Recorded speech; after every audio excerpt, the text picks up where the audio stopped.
Good morning, Trinidad and Tobago, and happy Caribbean Wellness Day.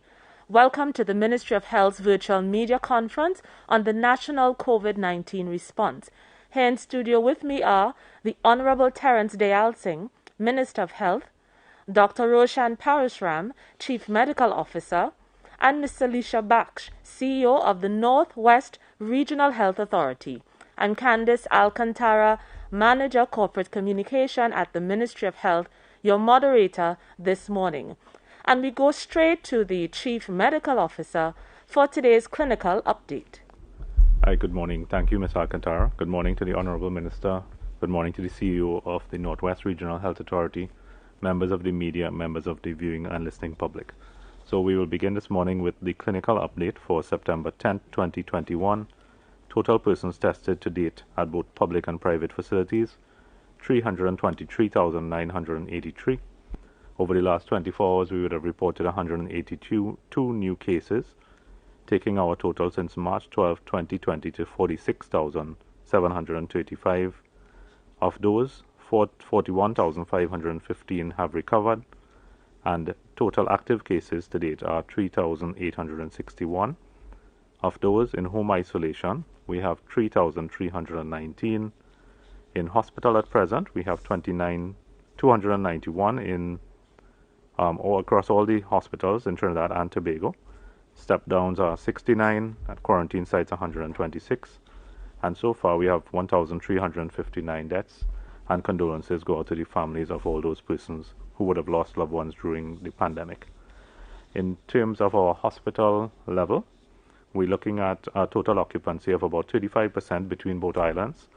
In Trinidad, 36%, in Tobago, 28%, has been holding somewhere between this level and just over 40% since the middle of July, the 15th of July.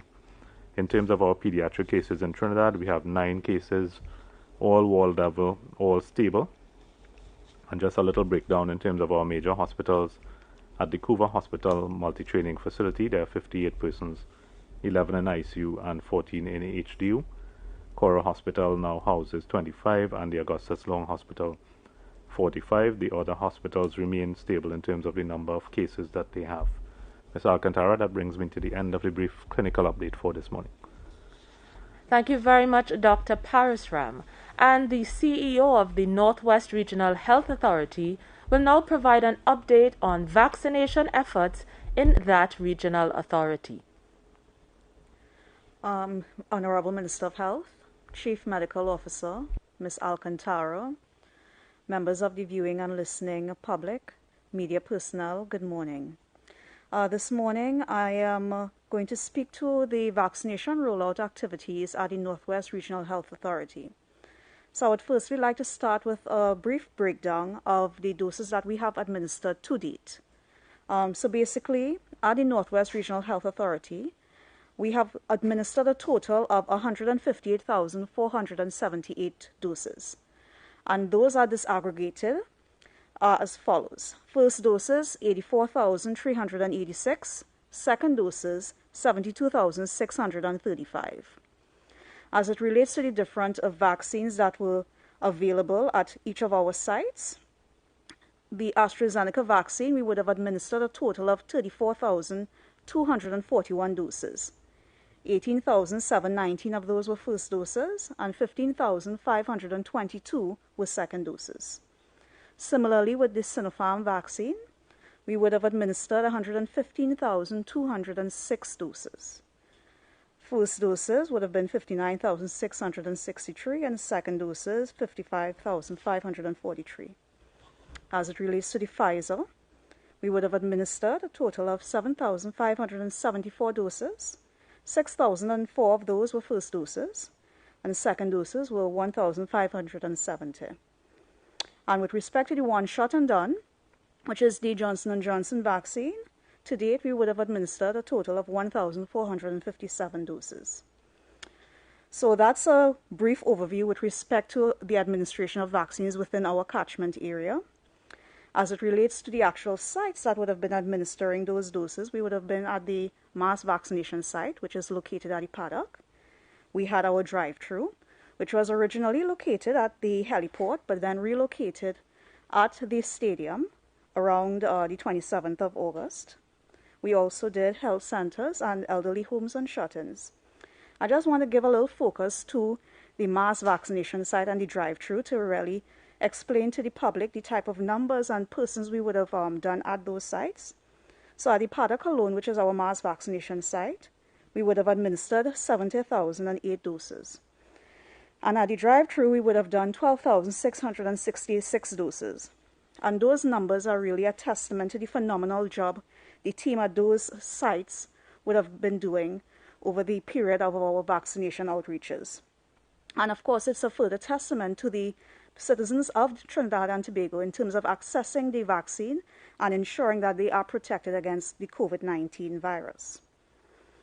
Furthermore, in terms of the tenets that the Ministry of Health has been driving in our vaccination activities, being availability and accessibility, we have now endeavored into conducting outreaches, which is more or less bringing the vaccines to you, creating more accessibility.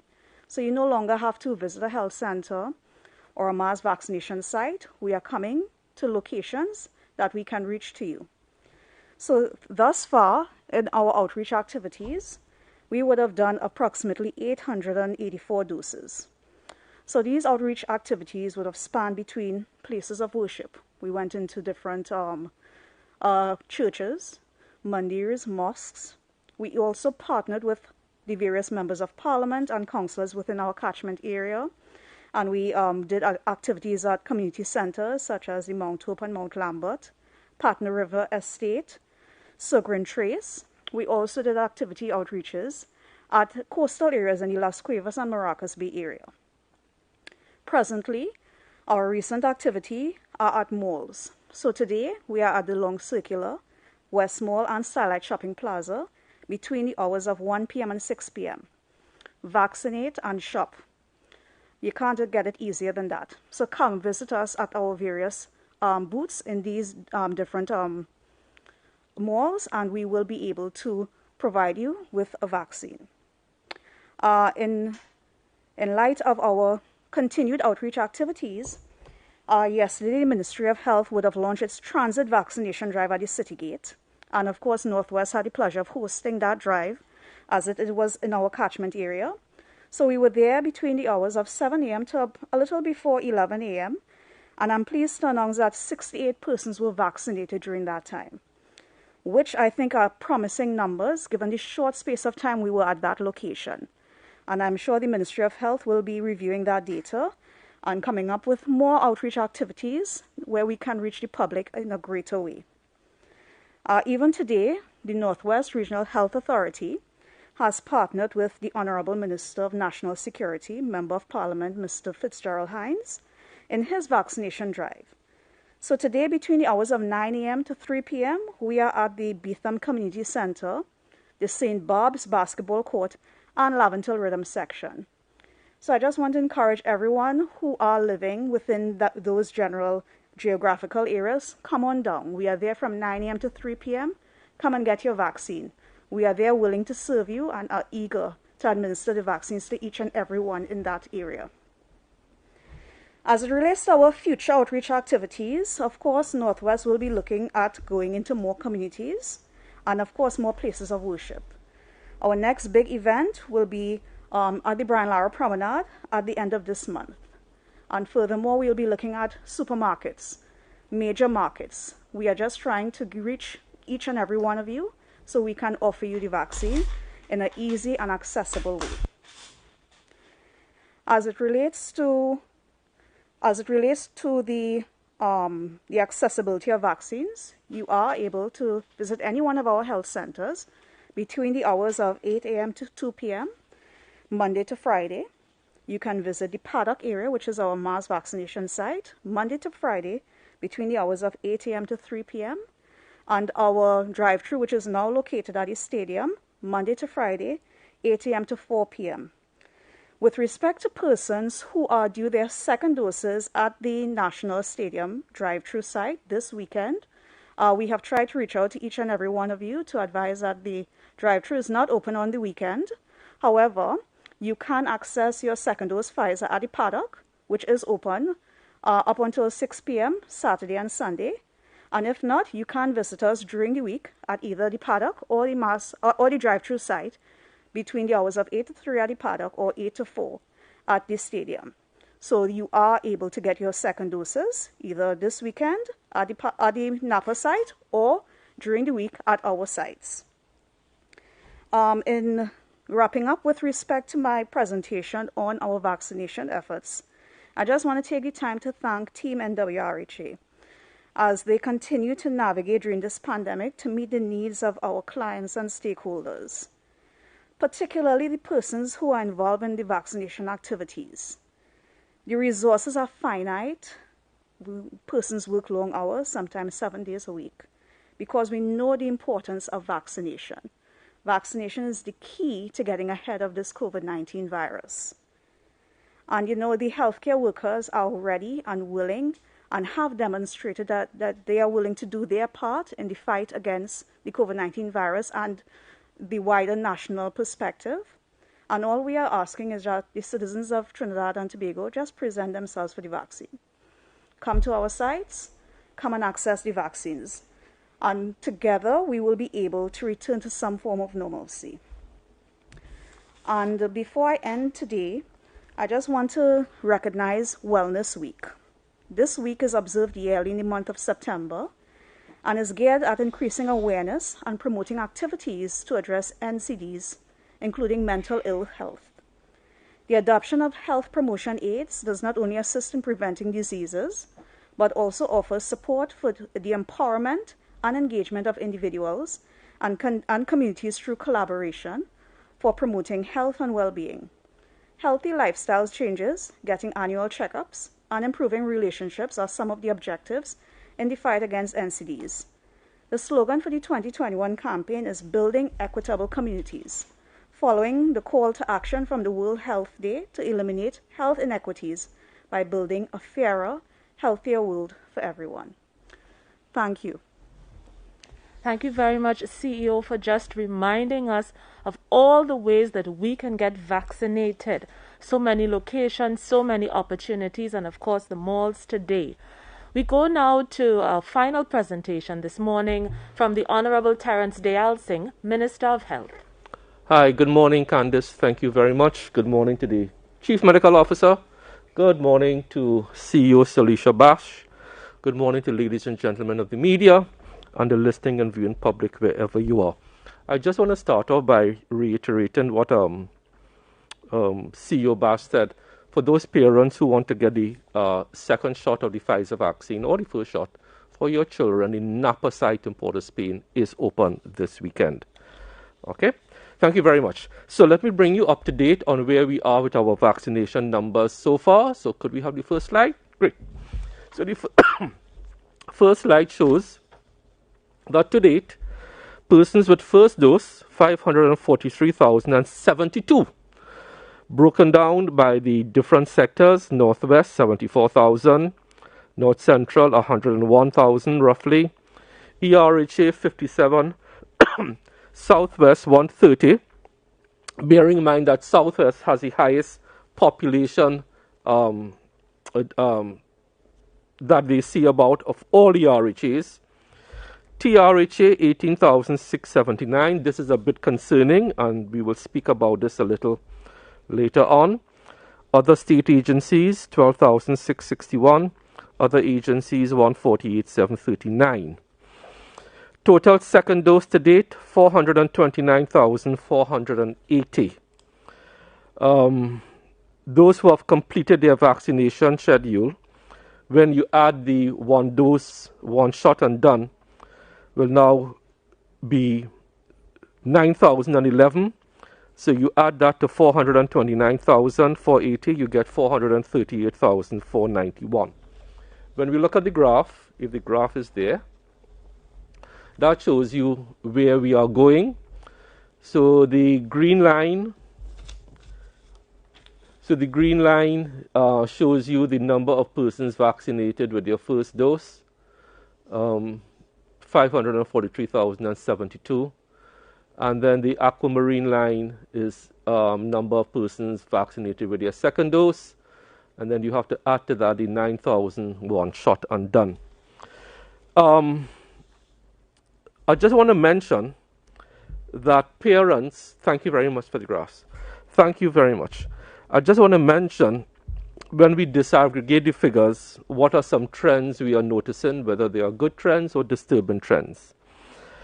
What we have noticed with the Pfizer, since we opened up the Pfizer vaccines to the general public this week, and I don't want the public to be misled by the numbers, many more adults now are taking advantage of the Pfizer vaccines as opposed to children. And while that is good for the adults, it is not so good for the children. So I'm giving you the glass half full perspective and the glass half empty perspective. With children between the ages of 12 and 17 to 18, we started off with 3 consecutive days of about 3,004 per day. That has now dropped to the past 2 days of 550 and yesterday 549. So don't let the numbers lull us into a sense of complacency, because when you disaggregate it, more adults are taking advantage of the Pfizer vaccines, but parents and children, you are not taking advantage of it, and your numbers have plummeted to about 1/6 to 1/7 of where we started at. So the message is that we need our children 12 to 18. The total cohort in that group for the school-age population, which is 90,000, only 33,540 have been vaccinated with their first dose so far. So just over 1/3. So we are not out of the woods yet with our children 12 to 18, sorry. Of that figure, we have to minus 230, which is the migrant population, 12 to 18. So parents and children, we really need you all to step up to the plate in the coming couple of weeks, because why?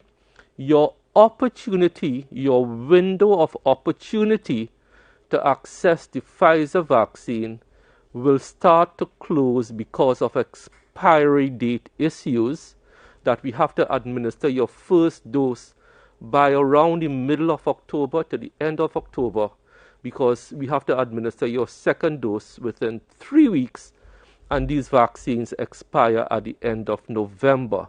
So children, your window of opportunity for the Pfizer vaccine is going to start to get narrower and narrower.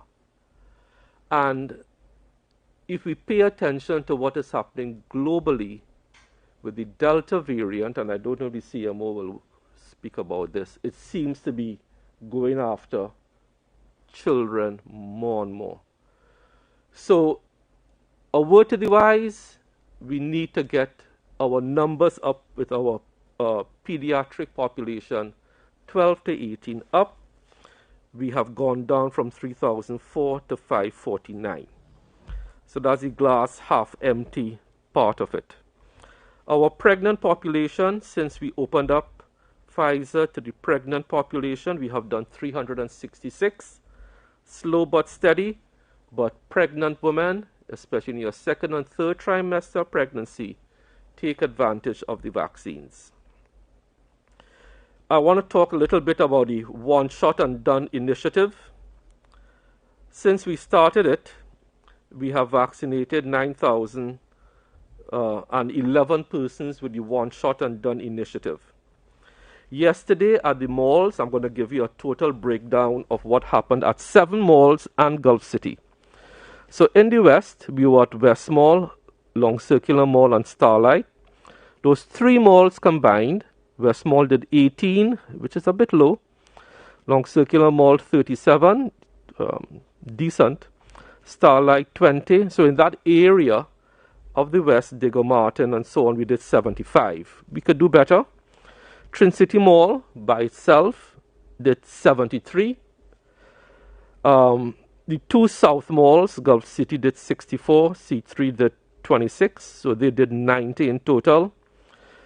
And this is the area of concern now, the Tobago Mall, Lowlands Mall, the 12. So I really want to make an appeal to the citizens who reside in Tobago. I want to join with the Honorable Prime Minister when he spoke at the end of the retreat last week, lamenting what is happening in Tobago. I want to join with the two members of Parliament, the Honorable Shamfa Cudjoe and Ayanna Webster Roy, the Chief Secretary, the Secretary for Health, who have all lamented the low rate of uptake of vaccines in Tobago. For the Tobago Mall yesterday to do 12 speaks to a level of vaccine hesitancy in Tobago that we need to really talk to the persons of Tobago. Please come out and get vaccinated.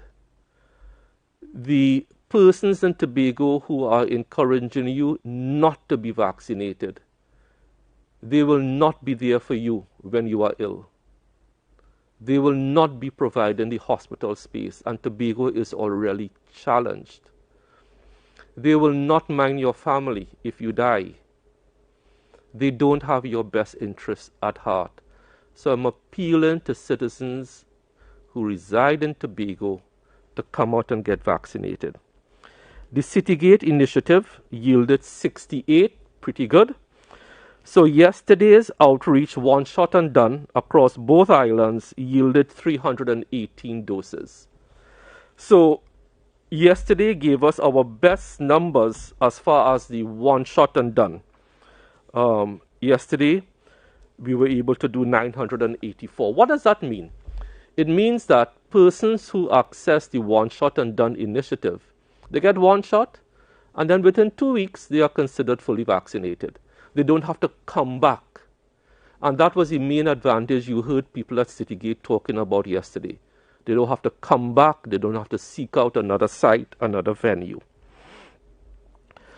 So another couple half glass, half empty messages. The adult population in Trinidad and Tobago, roughly 510 persons have been vaccinated. The glass half empty part of it is we have another 500,000 to go because our adult population is 1 million. So we have a way to go. These figures are halfway decent, but we have a way to go. We have the vaccines.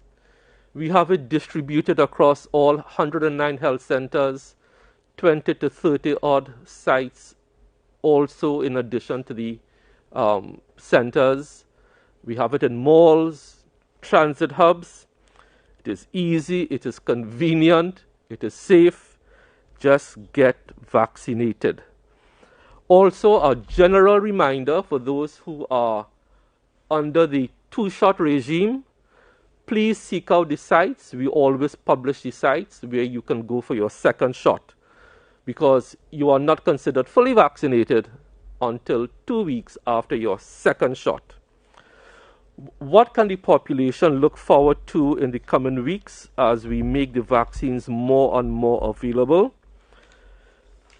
In addition to the outreach on malls and at Citygate, we are taking advantage of the 2 month-end weekends we have coming up. We have already started to plan for the last weekend in September and the first weekend in October. We'll be going out with major drives under the RHAs, who will be contacting their various MPs, their various business associations, and we are going to be having 2 weekends, Fridays and Saturdays. So that's 4 days of activity in the following areas. Port of Spain, hopefully on the promenade. We'll be working with the mayor, Doma, and so on. We want to target Tunapuna, Sangre Grande, Central Trinidad, and South Trinidad. We'll be coming to your spaces where you're doing your shopping, you're doing your market, your groceries, and so on, and targeting you with this one shot and done initiative, which by all reports from the malls and Citygate yesterday, people seem to love. So we are going to be pushing this. And it's ideal for that type of setting. You just come in, you get vaccinated. We see you, we thank you, we love you, and we don't have to see you for a second shot. Not that we don't want to see you. But it's safe. We are making it highly convenient. And we are just asking people to do their civic duty. Do this now for Trinidad and Tobago. Do this for your family. Do this for yourself. Do this for country. So that is the vaccination update. There's just one more piece of information. I have been authorized by the Honorable Prime Minister to say that the following industry will be a part of the TT Safe Zone initiative in October, in addition to the casinos, the restaurants, and so on, that the betting shops under the Bookmakers Association of Trinidad and Tobago will be allowed to open when the Honorable Prime Minister presses that particular trigger or buzzer under the TT Safe Zone arrangement. So we ask persons in those safe zones which are gearing up to be opened, once our numbers look good, to get all your employees vaccinated. That is part of the proposal, that all your employees be vaccinated. So everybody working in a racing pool, a betting shop under the Bookmakers Association of Trinidad and Tobago, please urge your employees to get vaccinated, because you will have to provide some sort of proof of vaccination for your employees and customers as we move forward. So thank you very much, Candice, for the few minutes. Thank you very much. Thank you very much, Minister Dayal Singh. We go now into the question and answer segment. Members of the media, please remember to ask 2 questions, no more than 2. Ask both at the same time, and let us know your name and the media house that you represent before posing your questions. We begin with questions from CL Communications. Adeline Singh, Caribbean Lifestyle Communications. I just wanted to find out, I know Minister touched on the Citygate vaccination site and the number of people who were vaccinated there yesterday. I just wanted him to expand on how did he think the Citygate vaccination site went when it comes to the uptake that or the target that they're looking at. And then secondly, is Trinidad going to provide support for any kind or of any kind to Tobago to deal with the continuous rise in the number of cases over there? And of course, talk about the uptake of vaccine by young people. Is the ministry satisfied with that uptake? Thank you.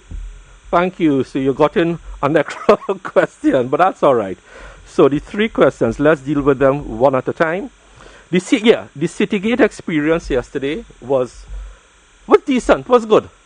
68 was good. It was our first time going in there.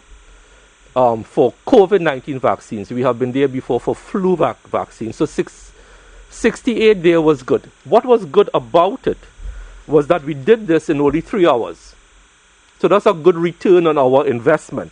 What was also good was the divergence of persons geographically. You got people from Blanchisseuse, Grandi, Shogunas, the Beetham. So it means all of these people now can go back to their communities as ambassadors for the one shot and done. As opposed to when we go into a community, you're only talking about what is happening in your community. It was a good opportunity for us to provide information. We gave out a lot of flyers. I myself stood up, gave out flyers to persons disembarking from their buses, addressing the 3 major issues that research is saying what people want to know. They want to know what is EUL. Our flyers gave out that, had that information. Why was the vaccine developed so fast? A continuing question that comes time and time again. And the 3rd one about side effects and so on.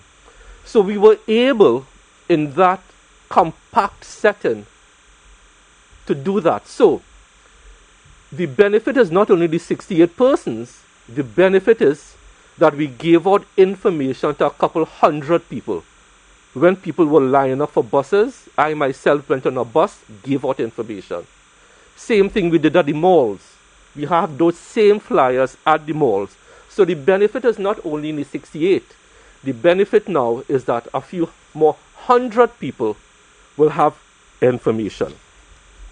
On the issue of Tobago, yes, we sent across a team to Tobago to spend 3 days, Tuesday, Wednesday, Thursday. They were supposed to have come back tomorrow, and we'll be getting a report on Tobago's capacity. It is no secret that Tobago has a particular issue with ICU. We would have met with folks at TRHA weeks ago to advise that they need to ramp up their ICU response. However, the big solution for Tobago, where they are limited in physical resources, is vaccination. And as I said, those persons in Tobago who are listening to others not to be vaccinated, they will not be there for you when you get ill. They will not take care of you. And if you die, they will not be there for your family. So we have a particular challenge which is amplified in Tobago to an extent it is not amplified in Trinidad. Yes, we have the same challenge in Trinidad, but it is more amplified in Tobago. The issue of young persons, as I indicated, the figures for young persons have gone down significantly from the initial rush, which you expect of 3,004, 3,005 a day, to 2 consecutive days of under 600. Yesterday we did 549, and the day before we did 550. So again, in Trinidad we have our own challenges, and in Tobago. So, what is the message? The message is, parents and guardians, let us do right by our children. Let us do right by the next generation of leaders. Let us do right so that they could go back to some sort of normal schooling environment. Let us just do right by our children by getting them vaccinated. The numbers have declined considerably. So I hope I have answered your 3 questions. Thank you very much. Thank you, Minister. And now questions from TV6, please. Hi, good morning to the panel. Alicia Boucher from TV6 here. My first question, Minister, can you tell me how much more in terms of if you factor in the Pfizer vaccines that would have been reserved for the second dose of the students who were vaccinated, together with the 25,000 that was set aside for adults, how much more, an approximate figure that we actually have to vaccinate our students, and are there any contingencies to prevent these Pfizer doses from wasting as they come to the expiry in November? That's my first question.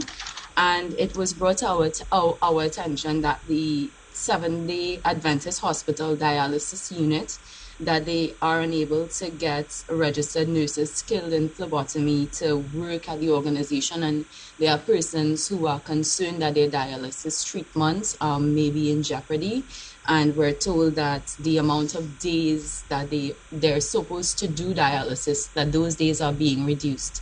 So I just wanted to find out if the ministry is aware of the situation and what would be done. Thank you.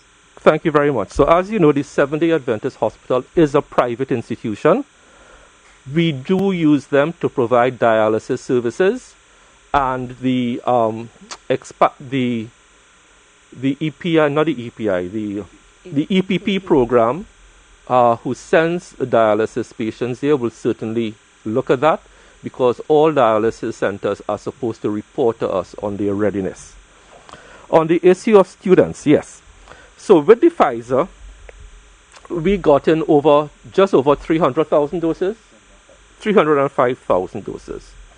It's a 2-dose regime, so divide by 2, so roughly we can vaccinate 150,000 individuals. Of those 150,000, doses are reserved for 90,000 persons between the ages of 12 and 15. So when you minus 90,000 from 150, it means you have 60,000 doses left. The Honorable Prime Minister did indicate last week that 25,000 shots, 25,000 adults can benefit from this. So there are more than enough doses for the children 12 to 18. The issue is getting them to come for their shots, because we need parental approval or guardian, either parents or guardians. And that's why I made a plea in my opening statement that the rate of vaccination of that age group has dropped from 3,005 for the first 3 days, then it started to go down to under 2,000, then under 1,000, and now we are down to under 500. That is not a good place to be. So my appeal again to parents and guardians, let's do right by our children. We are not doing them any favors by not vaccinating them.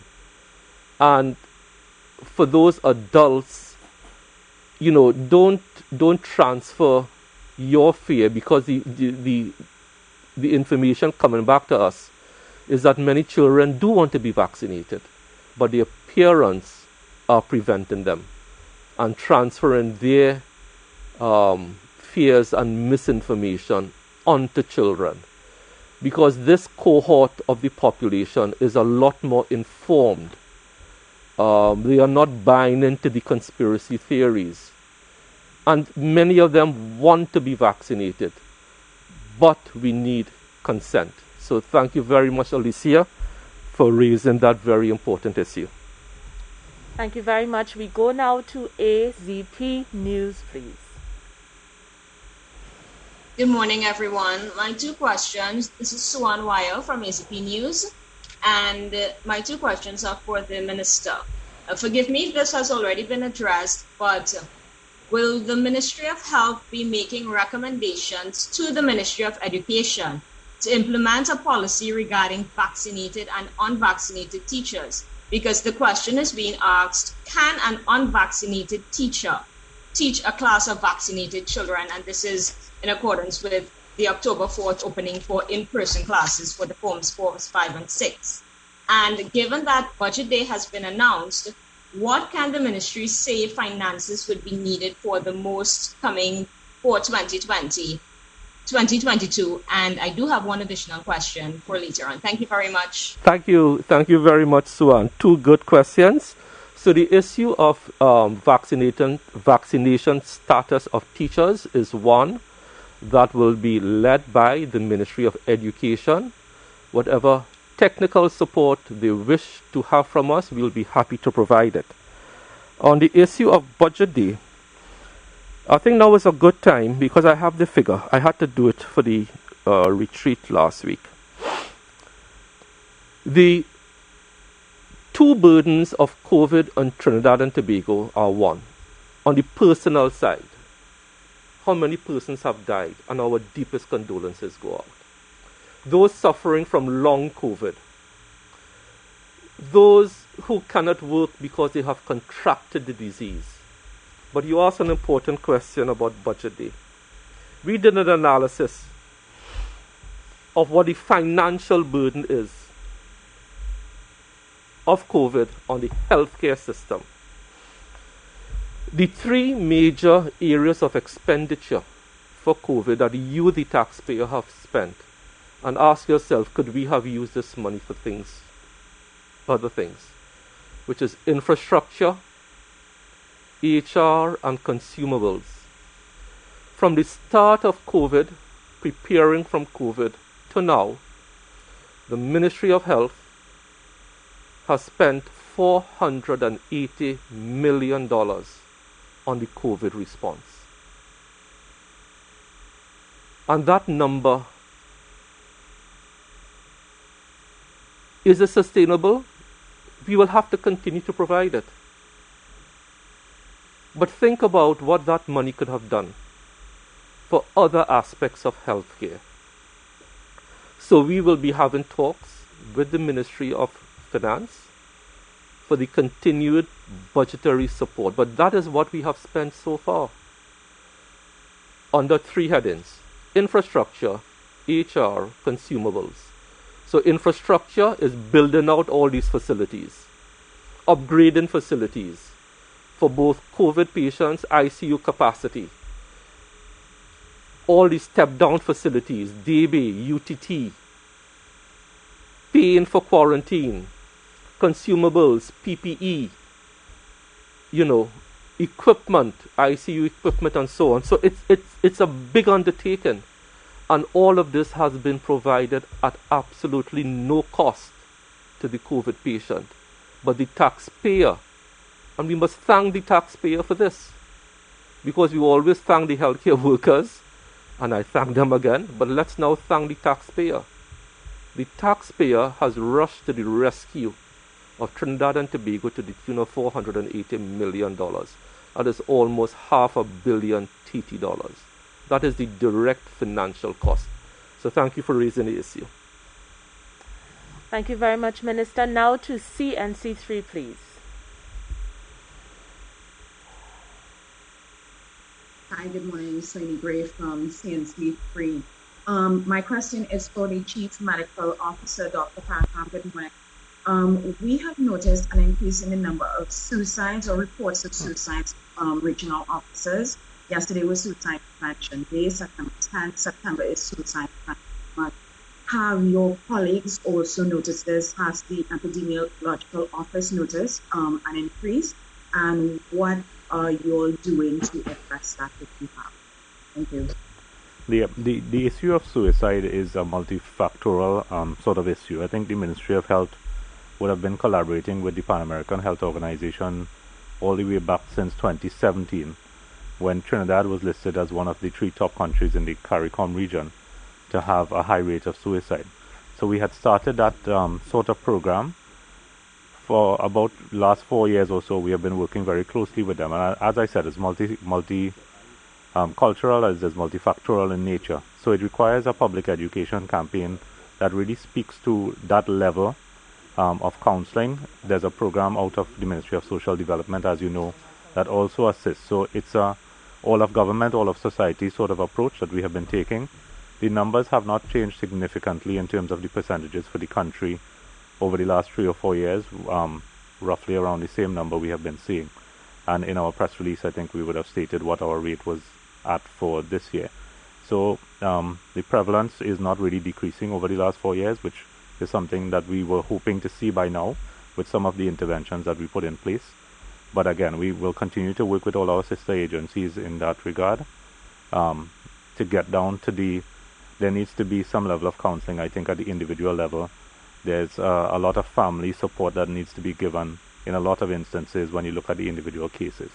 So we will continue to work with both PAHO and all of the sister agencies to try to address the issue as best as we can. Thank you very much. Now questions from Newsday, please.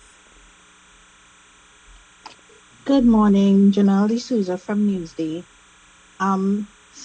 Minister, you recently announced that you'll be having vaccination sites at schools. When and where will this begin? And is it just for the students of that particular school or students in the district? Thank you very much. Yes. So as a follow-up to that announcement, the Minister of Education announced when this will start and how it will start. So we will be supporting the Ministry of Education in that particular initiative. Okay? So let's wait for the Honorable Nyan Gatsby Dolly to make that particular announcement as to the details of the rollout for schools. Thank you very much. Thank you, Minister. And we go quickly into additional questions. Let's get one additional from CL Communications, please. Hi, good morning again. I was just curious, what is the vaccine uptake in the Victoria County, given the fact that the cases had increased, or I think the numbers had increased a lot? Okay, so that's basically what I wanted. Thank you. So we don't have data by county. We have data by regional health authorities. So under Southwest Regional Health Authority, where the County Victoria will fall into, and all other counties, is 130,251. However, the particular issue with County Victoria and other counties that we have flagged. So let's start. Since the start of this wave in April, was it April, CMO, I believe, we started to flag County Caroni. Then we saw the cases started to increase in County Victoria. County Victoria continues to be a constant source of concern. Other areas that have been sources of concern are Tobago and St. George East at one point in time. So those four counties, with County Victoria and Tobago, the numbers tend to be skewed because if you disaggregate it, as Dr. Hines does from time to time, you see that those two areas, County Victoria, County Caroni to some extent, and Tobago, affect the way the national numbers look and affect the national response. So because of particular dynamics in County Caroni, County Victoria, and Tobago, they do affect how the rest of us have to live or not live. So the basic premise is, wherever you live, whichever county you are in, because only 510,000 adults have been vaccinated, get vaccinated. We have another 500,000 adults to vaccinate. We have another 60,000 school-age children between 12 and 18 to vaccinate. If we want to have a state of normalcy or near normalcy, the solution now is vaccination. And I am hoping that the country does not get numb, because I have a feeling this is happening, that we may be getting numb to the daily death toll. It is still too high, because since we started this mass vaccination drive with the advent of the Sinopharm vaccines, over 1 million, by now nobody should be dying, because everybody should have had a chance to be fully vaccinated by now. But let's not get numb to the daily announcement, 5 persons have died, 7 persons have died. These are real people. These are not statistics. These are real families every day being plunged into a state of mourning. It may not affect me or a particular individual, but this is our fate if we don't vaccinate. So on the glass half full, 510 persons. Glass half empty, another 500,000 persons to go. 12 to 18, 33,000 vaccinated. We need another 67,000 to go. So, those are the two sides of the coin that we are dealing with. At the end of the day, regardless of whether it's County Victoria, County Caroni, Tobago, get vaccinated. Thank you very much. Thank you very much. And our last question today will come from TTT, please.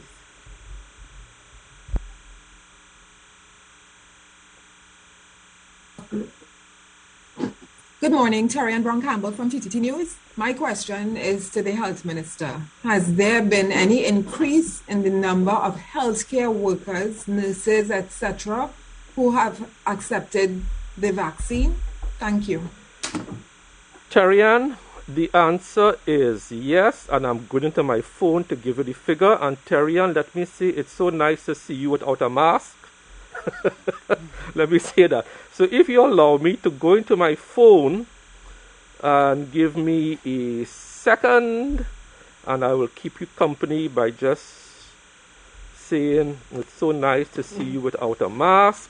Yes. Okay. Right. Healthcare workers who took advantage of the opening up of Pfizer, 444. Yeah. So 444 extra healthcare workers have taken up the offer of Pfizer.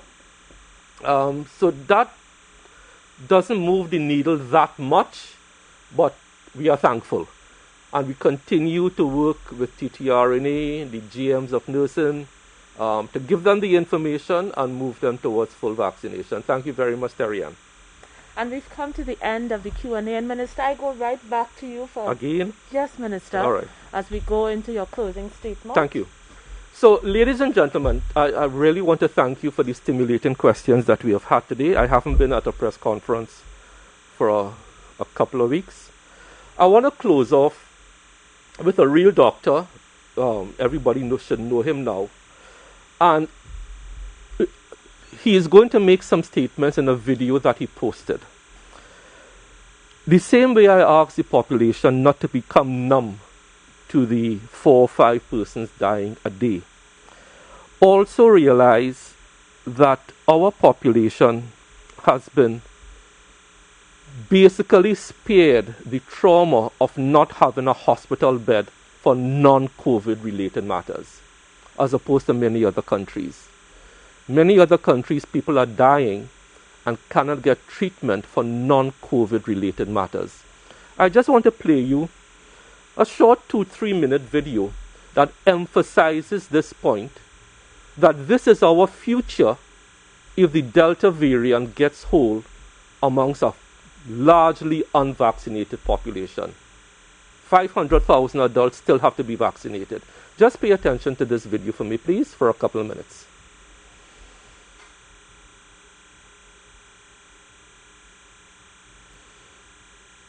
While the video is being loaded up.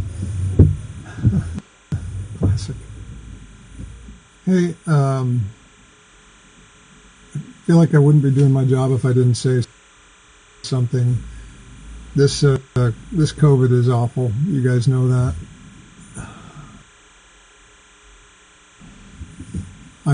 There's so much misinformation out there. We are drowning in people who are dying with this illness, but I have yet to admit that a single person because of a vaccine-related incident. Don't want to be political. I just need everybody to really know in over 20 years of doing this, I've never been this busy or this stressed or seen this many sick people. So if you know somebody, give them a reassuring hug and tell them to get their vaccine. And don't be stupid and do dumb things, because there's no place to admit you. If you get sick, you're stuck with me until a bed opens up somewhere. And that might take days because they're all full of COVID people. So that's it. I'm pooped and I'm tired. I think most of the world is too. But we are in this together, and when people get political about it and try to pretend this doesn't affect them, they're wrong. Even if you get a mild illness and you pass it on to somebody else, that's a hospital bed that I can't send a hip fracture to or a heart attack to. In my ER, I had to hold on to a meningitis case, a stroke case, a heart attack, and a blood clot in the lung. And these are all people that should have been transferred out to ICUs right away, and there are no ICUs in the state of Iowa. They're all full. So this is bad. It feels like a third world country sometimes. So get your shots, people. Get your shots and tell people that you know and love they need to get their shots. That's the only way we're going to fix this thing. Thanks. Thank you. That was Dr. Lance Van Gundy, a real doctor. We researched him. This is not a conspiracy theory or a fake doctor. He's a ER medical director at Unity Point Health in Marshalltown, Iowa. He was also interviewed on CNN. Ladies and gentlemen, as we close, the key takeaway message is: 1, vaccinations are safe. Vaccinations is the only way out to some sort of normalcy for both adults and children.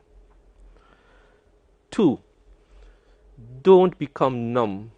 Don't become apathetic to the number of deaths and cases that you hear every day. There is this tendency when you get overwhelmed with information to just dismiss it. real people, real citizens of Trinidad and Tobago are dying, and many of these deaths are preventable. 99.9% of the persons currently dying are unvaccinated. Correct, CMO? 99.4. 99.4% of the people dying are unvaccinated. That is a tragedy. Those deaths are so avoidable if we just get vaccinated. So, as I close, I urge all citizens, whether you live in Trinidad, and especially in I really love Tobago and I really love Tobagonians. Get vaccinated. As I say, those who are encouraging you not to be vaccinated will not be there for you when you need help. Just get vaccinated. Do it for yourself, do it for your family, and do it for Trinidad and Tobago. Thank you very much. Thank you very much, Minister. And as we come to the end of today's media conference, we reflect on the words of Minister and the message in that video. Today's Caribbean Wellness Day, and I hope that we will take the time to pay special attention to our health, not just healthy lifestyles, of course, but following the 3 W's and, of course, getting vaccinated. And please take the step today. 1 shot and you're done. At the malls today from 1 to 6 p.m. Long Circular Mall, West Mall, Starlight Shopping Plaza, Trin City Mall, Gulf City Mall, and C3 Center. Everyone, please come out between 1 to 6 and let's vaccinate TNT.